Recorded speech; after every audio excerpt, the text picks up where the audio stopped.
तो की हाल चाल सब बढ़िया। अरे बोर क्यों हो भाई साहब, मैं तुम्हारे लिए एक और इंटरेस्टिंग मूवी लेके आ चुका हूँ। तुम्हें पता है भाई साहब, मैं चैनल पर ऐसे इंटरेस्टिंग मूवीज की स्टोरी लेके आता रहता हूँ तुम्हारे लिए, ताकि तुम बोर ना हो। तो ऐसे ही मैंने एक मूवी फैंटास्टिक देखी जिसका नाम है 10वीं। तुम्हें पता है भाई साहब, 10th और 12th की बोर्ड के एग्जाम खत्म हो चुके हैं और आखिरकार उनके रिजल्ट आने वाले हैं। तो मैंने भी सोचा याद किया जाए अपने उस बोर्ड के 10th के समय का, जब भी मैं एग्जाम दे रहा था, और उसके लिए एक मूवी ढूंढी जाए जो मुझे ऐसा फील कराए। तो मेरे सामने एक आई 10वीं। 10वीं बेसिकली बहुत इंटरेस्टिंग मूवी है। तुम्हें पता है अभिषेक बच्चन की रिलीज हो चुकी है। हाँ, मैं थोड़ा लेट हूँ पर क्या कर सकते हैं यार, जब भी भाग खुले तभी अच्छा है यार। और ये मूवी देखने के बाद मुझे एक चीज तो क्लियर हो गया भाई साहब, जितना पढ़ना हमारे लिए जरूरी है भाई साहब, उतना ही इस देश के नेताओं के लिए भी पढ़ना जरूरी है। बेसिकली सच बता रहा हूँ यार, हमारे देश के नेता अंगूठा छाप है, पर देखो पोस्ट के अनुसार तो बड़े बड़े कुर्सियों में बैठे हैं, तभी हमारे देश का कल्याण नहीं हो पा रहा है। और बेसिकली एक बहुत ही अच्छी लर्निंग ये मूवी देती है। तुमने एक डायलॉग देखा होगा टेलर में भाई साहब, जहाँ अभिषेक बच्चन कह रहे हैं कि इस गांव में या इस शहर में हमारे स्कूल की क्या जरूरत है, टॉपर टूपर बनाने का मतलब ही क्या है। बेसिकली वो एग्जांपल देते हैं अपने सेक्रेटरी, एक आईएएस टॉपर का, जो कि आईएएस टॉपर उनके सेक्रेटरी होता है, और उनका इतना बेहतरीन, इतना गंदे तरीके से एग्जांपल देते हैं कि इसको देखो यार, ये मेरा सेक्रेटरी है, जो बोलता हूँ वही करता है, तो क्या फायदा है किसी को पढ़ा लिखा के, जबकि उसको मेरे अंडर ही काम करना पड़े अंगूठे छाप के। तो ये बहुत ही भयंकर तरीके से मोटिवेशनल मूवी हो सकती है तुम्हारे लिए,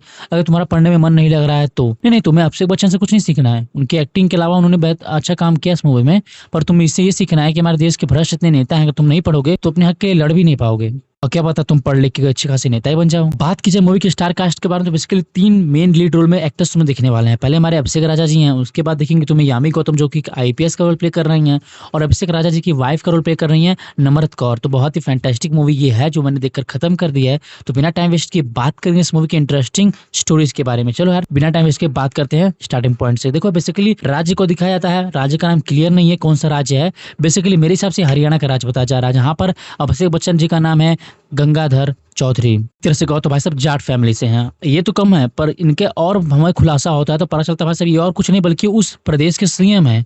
मतलब इतनी बड़ी पोस्ट संभाल रहे हैं, और तुम्हें तब पता चलेगा भाई साहब इनकी भौकाल क्या, कि इनके लिए हजारों लाखों लोग भीड़ लगाए हुए इनसे मिलने के लिए, और तुम्हें ऐसा लगेगा इनका काफिला कहीं किससे मिलने जा रहा है, एक तरह से कहो तो कहीं भाषण देने जा रहा है, पर ऐसा बिल्कुल नहीं होता है। जा रहे होते हैं जनाब जेल में। पता है क्यों? क्योंकि इन्होंने घोटाला किया होता है सरकारी टीचरों का, मतलब जहाँ पे स्कूल बनना चाहिए था वहाँ पे कई शॉपिंग मॉल बनवा के पैसा खूब खाए होते हैं। पर कहते हैं यार, आपका भांडा कभी न कभी भर जाता है और समय आने पर फूट भी जाता है। तो इनका भी यही होता है भाई साहब, पापा घड़ा काफी भर जाता है और समय आने पर फूट भी जाता है। हम देखते हैं ट्रायल के लिए जाते हैं कोर्ट में, काफी कोशिश करते हैं कि इनको जमानत मिल जाए, पर जमानत मिलती नहीं, बल्कि इनको जुडिशियल सिक्योरिटी में भेज दिया जाता है, कस्टडी एक तरह से कहो, तो जहां पर इन्हें जेल में जाना पड़ता है। अब तुम खुद हैरान हो भाई साहब कि एक देश का सीएम, तुम्हें कुछ याद है मैं किसकी बात कर रहा हूँ? तुम हल्का हल्का याद होगा, मैं बिहार के लालू यादव की बात कर रहा हूँ भाई साहब। एक समय उनका भी था जब उनकी वाइफ सीएम बनी थी, तो उनको भी चारा के घोटाले में जेल जाना पड़ा था। पर यहाँ हल्का सा स्टोरी सिमिलर है, बल्कि डिफरेंट कहना चाहूंगा। पर हाँ, मैं तो ये कहूंगा भाई साहब, सीख उन्हीं से लेकर मूवी बनाई गई है बेसिकली। अब बात करें मूवी के आगे अगले पॉइंट के बारे में, देखो क्या होता है, जेल तो जाते हैं पर वहाँ पे नवाबी इनकी नहीं घटती, क्योंकि भाई सीएम है जो है, वहाँ के सभी लोग उनके पैर छू के, वहाँ का जेलर प्रिंस पैर छू के आशीर्वाद लेते, बोलता है सर आइए ना, आप बिल्कुल यहाँ स्वर्ग की तरह रहेंगे, आपको कोई प्रॉब्लम नहीं होने वाला है हमारे जेल में। पर कहते हैं यार, बकरे की अम्मा कब तक खैर मनाएगी। तुम्हें पता चलेगा भाई साहब कि एक आईएएस ऑफिसर है जिनका नाम यामी गौतम है। बेसिकली इस मूवी में उनका नाम रहेगा ज्योति, और उनका ट्रांसफर हुआ रहता है उसी जेल में, कोई और नहीं करवाया होता, बल्कि गलती से हमारे अभिषेक भाई साहब ही करवाए होते हैं, चौधरी साहब ही करवा दिए होते हैं। इसलिए क्योंकि यामी गौतम जो होती हैं, उनके कुछ कर्मचारियों को डंडा डंडा मारती हैं, क्योंकि वो लोग फालतू में प्रदर्शन कर रहे होते हैं, तो उनको परेशान करने के लिए वो जानबूझ में जेल में उनका ड्यूटी लगा देते हैं। पर क्या कहते हैं भाई, समय का हेर फेर ऐसा होता है कि इनको भी उसी जेल में आना पड़ता है। तो कुछ दिन बाद पता चलता है भाई साहब कि यामी गौतम अपनी नई पोस्टिंग लेने वहां पर आ चुकी हैं। तो इनको लगता है यार, कोई भी अफसर हो, हमें क्या, हमारे पास पैसा है, रुपता है, हमारे पास पैसा है, रुतबा है, पावर है, हम किसी को भी खरीद लेंगे। पर ऐसा बिल्कुल नहीं होता। यामी गौतम अपनी वर्दी और समाज के प्रति ईमानदार होती हैं। इनके खूब लठ लगाती हैं, इनको डंडे लगाती हैं, इनकी लाइफ में पूरी तरह से कहो तो अशांति ला देती हैं, इनकी सारी नवाबी हरकतें खत्म कर देती हैं। इनको नॉर्मल कैदियों की तरह जीवन व्यतीत करना पड़ता है जेल में। मतलब एक बार को तुम सोच कर देखो यार, कितनी बड़ी बात होगी कि एक सीएम है जो जेल में गया है, वहां पर वो नवाबी झाड़ रहा है, और बेसिकली ऐसा होता भी है रियलिटी में, इसमें नो डाउट। पर यार, एक ऑफिसर की हिम्मत की दाद देनी पड़ेगी भाई साहब, कि वो बिना डरे फरे उसको तुरंत लाइन पे लेके आती है। और अब तुम ऐसा लगा इतना आसान इनके लिए भी रहा, आसान इनके लिए भी नहीं था भाई साहब। मूवी के दौरान तुम देखो अभिषेक बच्चन जो है वो काफी जाट का रोल प्ले कर रहे हैं, तो मतलब हठेली एक तरह से होते हैं, मतलब कि काफी जिद्दी टाइप के होते हैं, जल्दी किसी की बात मानते नहीं और ऑडिट पे जाते हैं कि मैं ऐसा नहीं वैसा नहीं करूंगा। पर क्या कर सकते हैं भाई, शेरनी के सामने किसी की नहीं चलती। ज्योति जी शेरनी की तरह उन्हें दहाड़ दहाड़ कर उनको काम पे लगा देती हैं। लगा भाई साहब इनका बुरा वक्त स्टार्ट हो गया है? बिल्कुल नहीं, अभी तो बुरा वक्त स्टार्ट ही नहीं हुआ भाई साहब, अभी तो इनका अच्छा वक्त चल रहा था।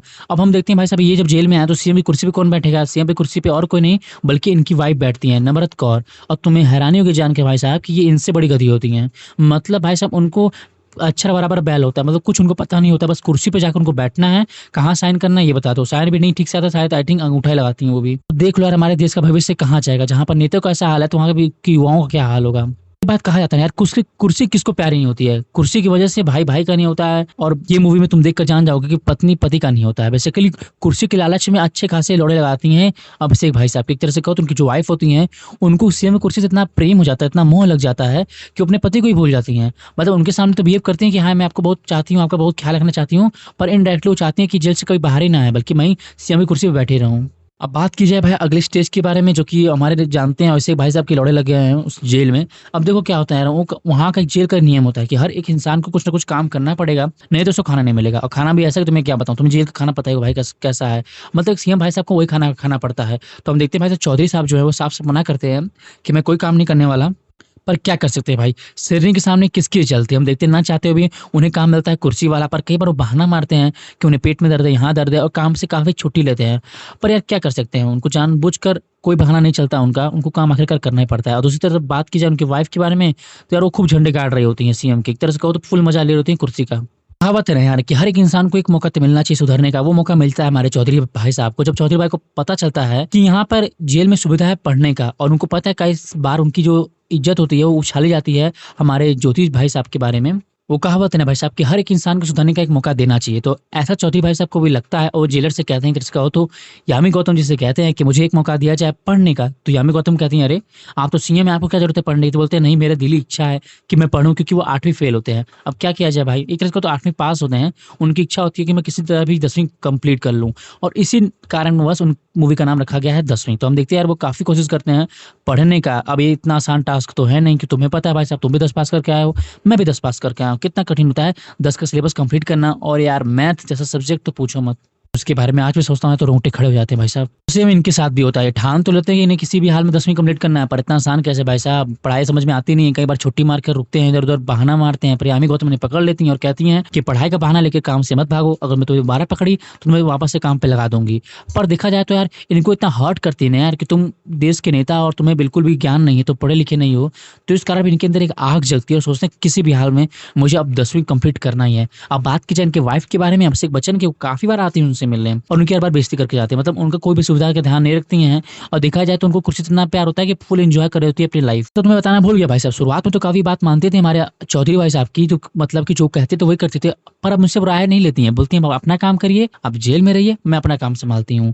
और बेसिकली यही मूवी की आयरनी यार, देखो यार कुर्सी किसी इंसान को कितना जल्दी बदल देता है। मतलब यार एक वक्त ऐसा था कि चौधरी भाई साहब के सामने इनकी वाइफ ऊंचे आवाज में बोलती नहीं थी, और ऐसा वक्त है कि उनके सामने वो जवाब देने की अपना काम करे। मतलब यार देख रहे हो कुर्सी की पावर कितना इंसान को बदल देता है। बात की जाए चौधरी भाई साहब के बारे में, तो यार उनको बस सपना यही आ रहा था कि किसी भी हाल में उन्हें 10वीं कंप्लीट करना है। अब देखो यार इंसान ठान ले तो पत्थर को भी झुकना पड़ता है, पहाड़ को भी रेंगना पड़ता है। तो ये बिल्कुल साथ इनके साथ भी होता है। ये कई दोस्त वहाँ बनाते हैं जो कि और भी कैदी होते हैं वहाँ पर, जो कि अच्छे होते हैं, उनके साथ पढ़ना लिखना शुरू करते हैं। बेसिकली हम देखते हैं सारे सब्जेक्ट के लिए एक एक टीचर अपॉइंट कर देते हैं। और तुम्हें हैरानी की बात ये लगी भाई साहब कि कुछ सोशल मीडिया इन्फ्लुएंसर भी इस मूवी में है। बेसिकली मैं भी देखा यार, तुम्हें याद होगा भाई साहब एक बोनस टाइप के एक्टर हैं, इन्फ्लुएंसर हैं, मैंने इनका काफी रील दिखा है इंस्टाग्राम पर, तो ये भी इनमें है। तो काफी अच्छा लगा यार, इन लोगों को भी चांस मिला है मूवीज में। एक रिपोर्टर भी हैं, काफी अच्छा एक्टिंग उन्होंने भी किया है, तो काफी इंटरेस्टिंग तरीके से उनका भी एक्टिंग रहेगा। जब भी स्क्रीन पर आएंगे तुम्हें हंसा के जाएंगे। बात की जाए इनके सिलेबस के बारे में, इनका एक तरह से कहो तो उनकी तैयारी के बारे में, तो पूरी जान लगा देते हैं हमारे चौधरी भाई साहब की किसी भी हाल में उन्हें 10वीं कंप्लीट करना है, और पूरी तैयारी करते हैं। पर इतना आसान थोड़ी होता है भाई साहब, इनको सिलेबस बिल्कुल समझ में नहीं आता है, क्योंकि 8वीं पढ़े इनको कई साल हो गए होते हैं भाई, और किसी इंसान के लिए आसान नहीं होता भाई। तुम्हें ये बात जानकर हैरानी होगी भाई साहब कि इनकी मदद के लिए यामी गौतम भी आती हैं। एक तरह से क्या हो तो बहुत हैरानी, एक तरह से कहो तो जिनसे काफी गुस्सा करती थी इन पे, इनको देखना पसंद नहीं करती थी, बल्कि इनके बदलते हुए रूप को देखकर वो भी काफी खुश होती हैं और कहती हैं चलो ठीक है यार, तुम्हारे से शुरू करते हैं देश का बदलाव। एक तरह से कहो तो तुम पढ़ लिख लोगे तो क्या पता देश का बदलाव तुम्हारे से ही हो जाए। तो वो भी काफी उनकी मदद करती हैं हिंदी भाषा में, उनको पढ़ाने में कि कैसे क्या होता है, शुरू से पूरा उनको समझाने की कोशिश करती हैं ताकि वो अच्छे से एग्जाम में परफॉर्म कर सकें।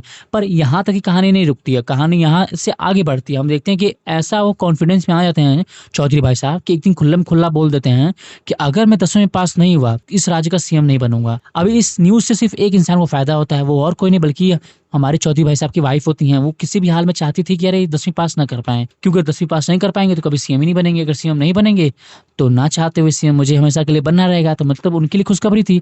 बाकी इनकी जानकार लोगों के लिए दुःख की खबर थी भाई साहब, कह रहे यार ये क्या चैलेंज ले लिए?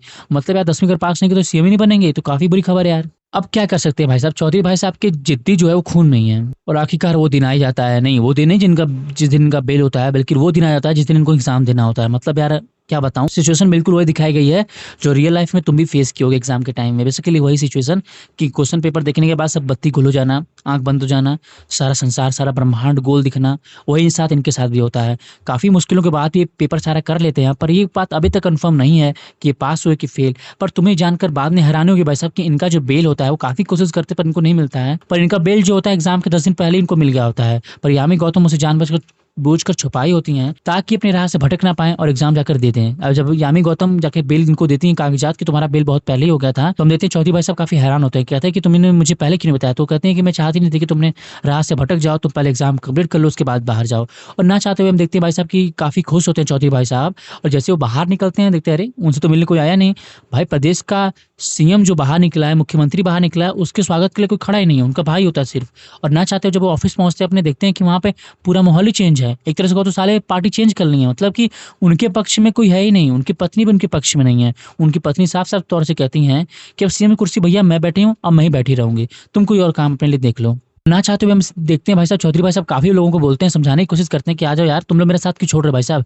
ये लड़की तो कल की आई है, मेरी वाइफ है यार, ये तो कल की आई है, तुम लोग मेरे साथ छोड़ रहे हो। तो काफी नेता तो मुंह पे मना कर देते हैं और काफी पीछे से उनको चेहरा नहीं दिखाते अपना। बेसिकली तुम इससे लर्निंग ले सकते हो यार कि पॉलिटिक्स सबके बस की नहीं है बिग गुरु। पॉलिटिक्स में बेटा अच्छे अच्छों की नैया डूब जाती है। अब बात की जाए मूवी की एंडिंग के बारे में, तो एंडिंग बहुत ही इंटरेस्टिंग तरीके से कराई गई है। मतलब बोर्ड एग्जाम का रिजल्ट और इलेक्शन का रिजल्ट एक ही दिन रखा गया है, जो कि रियलिटी में तो ऐसा है नहीं, पर मूवी में है तो देख सकते हैं हो जाएगा। मूवी में तो कुछ भी हो सकता है। हम देखते हैं भाई साहब की आखिरकार वो दिन आ जाता है जबकि इनका इलेक्शन का प्रचार शुरू हो जाता है। पर हम देखते हैं भाई साहब जो हमारे चौधरी भाई साहब अपनी पार्टी छोड़कर अपोजिशन पार्टी ज्वाइन कर लेते हैं और जोरों शोरों से अपना प्रचार शुरू कर देते हैं। और तुम्हें जानकर हैरानी होगी भाई साहब कि एग्जिट पोल जो होता है, मतलब कि जनता में जो अगाव होता है, जनता जो की लहर होती है ना यार, वो चौधरी भाई साहब की तरफ नहीं होती है बल्कि उनकी पत्नी की तरफ होती है। और ये डायलॉग तुम्हें मूवी में सुनने को मिलेगा कि चौधरी भाई साहब कहते हैं कि इलेक्शन में एग्जिट पोल हमेशा मेरे खिलाफ रहता है। एक तरह से कहते हैं एग्जिट पोल में मैं हमेशा हारता हूँ पर रियलिटी में मैं हमेशा जीतता हूँ। और रियलिटी में भी ऐसा हो ही जाता है। एग्जिट पोल में दिखाया था कि यार वो इलेक्शन नहीं जीत पाएंगे। और हम देखते हैं कि इलेक्शन से पहले उनका 10th का रिजल्ट का आता है। रिजल्ट हम देखते हैं वो आगे का जाते हैं जेल में, तो डरते जाते हैं, सोचते हैं यार मेरा भगवान की कृपा से रिजल्ट पास ही हो जाए। पर देखने जाते हैं तो भगवान की कृपा से उनको पास ही निकल जाता है। 57% के आसपास उनका परसेंटेज होता है। पर इनके लिए तो बहुत है भाई साहब, इनके लिए क्या पूरे वहाँ के राज्य के लिए बहुत है, क्योंकि हमारा सीएम किसी भी हाल में 10वीं कंप्लीट किया और पहली बार में पास होकर 57% ला दिया। तो मतलब यार काफी इमोशनल सीन होता है। चौधरी भाई साहब काफी हैप्पी फील करते हैं, वहाँ के सभी लोगों को धन्यवाद करते हैं। और यामी गौतम का सीन देखकर तुम काफी इमोशनल हो जाओगे भाई साहब। उनके चेहरे पर जो स्माइल होते हैं ना यार, वो काफी इंटरेस्टिंग मुझे लगती है यार, मतलब काफी भयंकर लगती है। बात करते हैं भैया मेन मुद्दे के बारे में, मतलब इलेक्शन के रिजल्ट के बारे में। अब बेसिकली तुम्हें जानकर ये भी हैरानी होगी भाई साहब कि दोनों पासा जीत जाते हैं, मतलब कि 10th का रिजल्ट भी पास कर लेते हैं और वहाँ इलेक्शन में जीत जाते हैं। और आयरनी की बात तो ये है भाई साहब कि तुम्हें क्या लगा था कि मुख्यमंत्री के चेयर पे ये बैठेंगे? बिल्कुल ऐसा नहीं होता। मुझे भी ऐसा लगता है यार कि यार इतना संघर्ष झेले हैं इस कुर्सी के लिए, तो कुर्सी को त्यागेंगे तो कभी नहीं।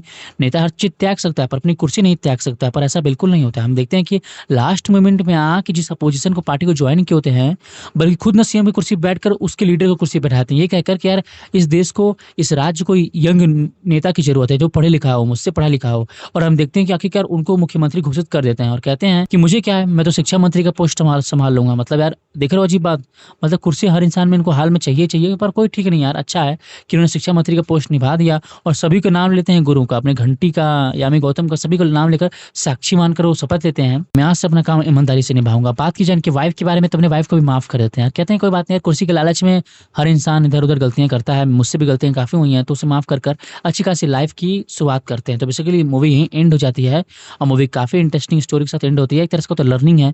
मैं तो कहूँगा इसको संविधान में ऐड कर देना चाहिए कि हर नेता को ये मूवी देखकर ही आना चाहिए। उनको पता चलना चाहिए भाई कि अगर तुम पढ़े लिखे नहीं हो तो पढ़े लिखे हो यार, पहले क्राइटेरिया होना चाहिए भाई साहब, बिल्कुल कि 10वीं 12वीं पास लोगों को ही टिकट मिलना चाहिए। तो बहुत इंटरेस्टिंग मूवी है। और इसमें मेरे को आर्नी बात ये लगी ना यार कि इन पे जो केस चल रहा था उसका रिजल्ट तो दिखाया नहीं यार कि उनका केस क्या हुआ, मतलब इन्होंने जो घोटाला किया उनका पे केस सॉल्व हुआ कि नहीं हुआ ये तो दिखाया ही नहीं। चलो कोई बात नहीं, इंटरेस्टिंग स्टोरी थी, बहुत ही मजेदार स्टोरी मुझे लगी और इसको देखकर तो मेरे को बहुत मजा आया भाई साहब। आई थिंक तुम्हें भी ये वीडियो देखकर काफी मजा आया होगा। अगर अच्छा लगा होगा तो प्लीज यार वीडियो को लाइक कर देना, चैनल सब्सक्राइब करना मत भूलना, क्योंकि मैं इस चैनल पर ऐसी इंटरेस्टिंग वीडियोस लाता रहता हूँ। चलो मिलते हैं इंटरेस्टिंग वीडियो में, इंटरेस्टिंग मूवी की स्टोरी से, तब तक के लिए जय हिंद।